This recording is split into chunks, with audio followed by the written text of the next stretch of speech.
Hey everybody, it's Jason Blaha here, and I had a subscriber ask a fantastic question because it wasn't a clip there where I believe I was doing some of my dips, and you guys have probably noticed we haven't been recording a lot of training footage lately. We really haven't, because I'm just not interested in doing so. People weren't that interested anymore. I do the same stuff day after day, week after week, month after month, and I've got like 30 workouts you guys can watch, so everyone can see me doing the exact same stuff with the same weight, with the same reps. And that's okay. My training isn't varied, and it doesn't need to be for my goals, and it doesn't need to be for my enjoyment. So it is what it is. But I have done, just on Brittany's phone, she's recorded me doing dips a couple times that we've thrown over on Instagram, which I do have an Instagram page now with some stuff that isn't always going to be shown on the channel for those interested. But sorry for that sidetrack. But the question itself, why am I shaking there? What's going on with that? What causes that? Why do people shake during and after heavy lifting? Well, for me, it's because I'm doing something that's fairly exerting in those, but you guys have noticed I've broken a pretty good sweat there at that point. It's because I've done heavy deadlifts first. I start every single training session off these days with beltless, raw deadlifts. It's my most important exercise. I consider it my most valuable exercise, and I always do push presses immediately after deadlift now. Those are my two biggest exercises. The entirety of my training focuses around those, with everything else being accessory work, just to put additional size and strength and actual just training volume onto my training. So those two exercises encompass the majority of the importance of my routine. They're my primary focus. They are both very, very taxing exercises, and anyone who has ever done heavy deadlifts or heavy push presses with any degree of intensity realizes this. So why is it that I am shaking by the time I get to these? It is purely peripheral nervous system fatigue. For those who don't understand what that means, the peripheral nervous system, as opposed to your central nervous system, are the nerves that control your limbs, your arms and your legs, the peripheral, the outer portions of your body. And that is actually what gets fatigued the most from really heavy lifting. People oftentimes think of it as, adrenal fatigue and central nervous system burnout. If you're at that point in your training, you're going to be hospitalized already. So if you've trained yourself into the ground to where your central nervous system is burned out, as people like to put it, or experiencing adrenal gland fatigue that people like to throw out there, that is truly rare. You are so far into an overtraining state, if that happened, that you are probably going to need to be hospitalized or you might die. That's not what's going on. It's peripheral nervous system. And what happens is that you've tapped into the motor units of your muscles in your arms and legs to such a large extent by lifting such a heavy weight that you've had to recruit upper threshold fibers multiple times, the absolute maximum threshold fibers. Those fibers are very, very rarely used for anything by the human body outside of extreme exertion. And once you tap into those, your nervous system has taken a toll. And accordingly, well, sometimes you shake afterwards. And actually, going to even other exercises, you will shake if your peripheral nervous system is fatigued enough, and you're going to find it difficult to do other lifts. Your other lifts are going to suffer as a result of that. You are simply not going to be able to reach a lot of the upper threshold fibers after that. If you're at that point of fatigue to where you're shaking like that, you've dug in pretty hard. You've expended resources in your body that it is not able to immediately restore or tap back into. So accordingly, that's a sign that you have done that, and it means you're not going to be able to do any more near maximum lifts. You're probably not going to be able to lift even 90% of your 1 rep max on any exercise.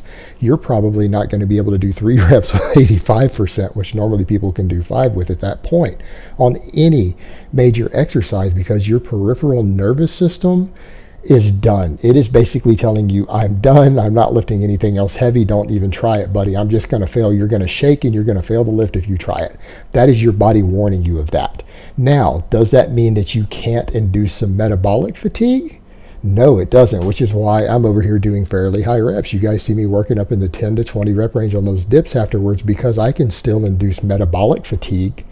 I can still grow those muscles. I can get up there and do some dips for some fairly high reps with a moderately heavy weight, because let's be honest here, guys, my body weight is more than a lot of you guys can bench press for 15 to 20 reps. So let's just be realistic here. I'm not a 150-pound guy. So 20 reps with my body weight's getting pretty serious. Doing 10 to 12 reps with a couple chains around my neck plus my body weight is moderately heavy weight. So I'm able to induce a lot of metabolic fatigue doing over 10 reps with that. Well, that can still help my triceps, my pecs, and my deltoids grow. I can also train my core further from that because, again, dips work your core. They work a lot of stabilizer muscles. So I can still do some higher rep stuff after that to grow off of, to get bigger, or at the very least, if you're cutting, to maintain the size you have. So that's what I'm doing behind that. And that's a sign that I'm not going to be able to lift a truly heavy weight anymore. Once you're shaking like that, you're pretty well done. And you guys notice I'm shaking on pretty much every one of them. Again, that's because I've done heavy deadlifts, heavy push presses first. Now, this also has other applications beyond just saying what you're going to be able to do in the rest of the training session. Because as you guys know, I train with a very high intensity at most 3 times a week, and I don't really lift outside of that. It's all cardio and conditioning on my other days at this point. And that's the way I have to do it. And what should be the dead giveaway is that shake means that my peripheral nervous system is done. I'm not going to be able to train tomorrow. And it's the same with you. That's a sign that you can watch in yourself. If you or someone, your spotter, someone you work out with, or your video camera catches the fact that you're shaking on any exercise like that after you've done heavy lifting, that is a sign that your peripheral nervous system is fatigued enough that if you come in and you try to lift tomorrow, it is probably not going to go very well for you. The best thing you could probably do is the next day, don't do any form of serious resistance training. Could you come in and do some active recovery type work? Yes. Could you come in and do some deload type training with very light weight? Yeah, probably. It'll be fine. Could you do some GPP work? Yeah, you could do that also. And you can most certainly do light cardio and work on your endurance. But you better train an energy system that is not involved with hitting anywhere near the upper threshold muscle fibers, or even the moderate ones, meaning I wouldn't touch anything that's at least 50% of your 1 rep max if you shake like that. Because if you do, you're not going to allow your peripheral nervous system to recover. And if you don't allow your peripheral nervous system to recover, you're going to get even weaker the next time you train. And then if you don't let it recover again, you're going to get even weaker. And before long, you're going to feel like you're losing strength, because you will be, because you're never recovering enough to lift as heavy as you had before. And if that happens, eventually you're not going to train that strength anymore, because what's going to happen, people are like, well, you're still fatiguing yourself. You're still getting some metabolic fatigue. Well, not with heavy weight, you're not. And what's happening is, because the nervous system hasn't recovered, it's not letting you properly fire those upper threshold muscle fibers. That's why you're actually getting weaker. Well, if you don't train those muscle fibers, what happens to them? What happens to any muscle or part of a muscle that you don't train? It shrinks. You lose gains. It gets smaller.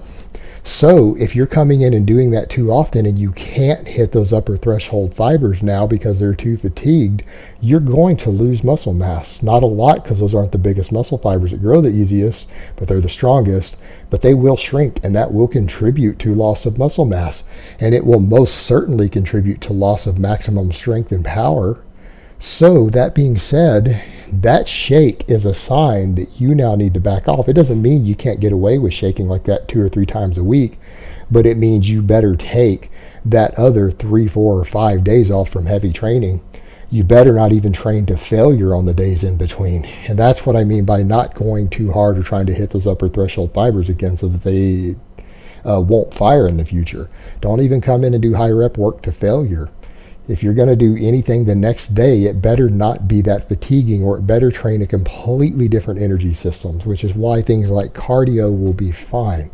In fact, the cardio might even facilitate recovery over time, because it will improve work capacity, it will improve capillarization in your muscles, will help you clear waste products faster. Cardio and things will be fine the day after that, but that sign of peripheral nervous system fatigue like that is a dead giveaway that tomorrow needs to be an off day from any sort of intense training. Tomorrow needs to be nothing but conditioning, endurance work, active recovery, or no exercise at all. Now, the upside of that, of course, is that, remember, if you're shaking like that also, that means you're also taxing your peripheral nervous system in training, which also means that you are working on your maximum strength and power. So it is still a good sign. So I mean, it's a good sign because you know are doing something effective, but it is also a sign that you need to work around and you need to know when to back off. And you need to learn how to regulate your volume, and particularly your days following it, in terms of not overtaxing your peripheral nervous system and allowing it to recover so that you can do even better next week, so that you can become better as an athlete, you can become better as a lifter, you can become more fit. All right, guys, but that's really all I have to say on that today. I hope it's been informative, and I will talk to you guys next time.